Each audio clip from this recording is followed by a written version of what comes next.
And then it says in chapter 2, or verse 2, it says, don't conform to the pattern of this world, but be transformed daily. When my kids were younger, I used to ask them a question, do you want to control yourself or do you want others to control you? And they would inevitably say, I want to control myself. And then I would look at my daughter or my son when they would get mad at what the sibling did and said, why do you let your sibling control you? I'm not. Well, you responded exactly the way they wanted you to respond. Guys, we live that life today.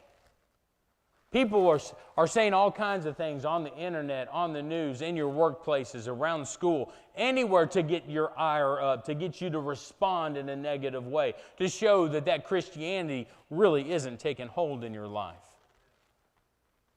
It's the idea that when we respond, we should respond in God's love, not in our fleshly desire. I don't know about you, but I had a hard time doing this one in my life, and sometimes I still do. Amen? It's the idea that we are to say to ourselves, how? Do you remember the old bracelets? What would Jesus do? That's exactly how would Jesus respond? How would he respond to this situation? What would he do? Verse 3 tells us, don't think of ourselves as too high. At least I'm not like them. Or tallying one's past sins against them to consider their shortcomings as we don't look at our own shortcomings. Guys, I had a gentleman come up to me this morning in Pleasant Hill, and he says, I really enjoyed your sermon, except for one thing I had a problem with it. I said, what? He said, when you kept saying shortcoming, I got shortcomings. And I said, well noted, I'll make sure to tell Grace. And so we have our own shortcomings because we do exactly what we want to do, when we want to do it, how we want to do it, where we want to do it, and without responding to God's will in our lives, and we are mad when other people do it. And so what is it that we want? We want to be that life, His life that says to us, hey, we are greater than what we should be.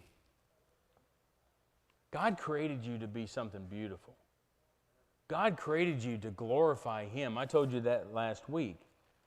In verses 4 through 8 says we're all called together, called in this together. Each of us here has a function to play in God's kingdom and in and through Grace Church. Now, if you're not involved presently in developing the ministries and missions of this church, you are not involved in the church, period. You're like a foot that has drop foot.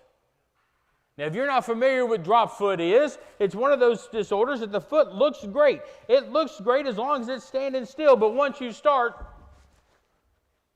you're the foot of the church. Do you not understand that if you're not involved? So you need to realize that we're